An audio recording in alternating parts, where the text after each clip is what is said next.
দেখুন আজকে আমার দিদাবাড়ি ছাদ ঢালাই পড়ছে।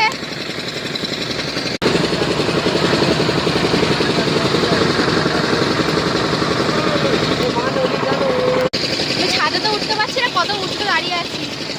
যে সবাই কাজ করছে, এখান থেকে সিঁড়ি তোলা হচ্ছে মাল।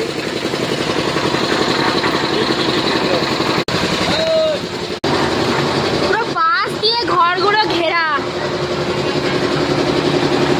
আর এখানে সবাই ছাউনি করে মিস্ত্রিতে রান্না হচ্ছে। মাংস, ডাল, আলু ভাজা, চচ্চড়ি, চাটনি, পাঁপড় সব রেডি হয়ে গেছে। এবার শুধু খেতে এসছি আমি। ঢালাই দেওয়া হচ্ছে, পুজো দেওয়া হচ্ছে, পুজোর প্রসাদ খাচ্ছি আমি এখন।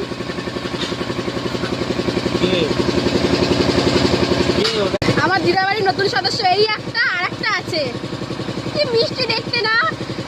এই যে আমাদের বাড়ির প্রধান অতিথি, লেংটি সেজে ঘুরে বসে বসে আছে, ফোন দেখছে, পায়ের পা তুলে। হাই করে দাও একটু, হাই করে দাও। হাই। কে মতো ঢালাইয়ের কাজ শেষ, আবার কালকে হবে। এখন আমাদের বাড়ির কাজের মাসি, কারো যদি লাগে আমি নাম্বারটা দিয়ে দেবো স্ক্রিনের উপরে, কন্ট্যাক্ট করে নেবেন। দিদাদের বাড়ির ছাদ হচ্ছে, খুব খুশি আমি। দাদা এই যে আর একটা সদস্য, কি সুন্দর দেখতে এটাকে।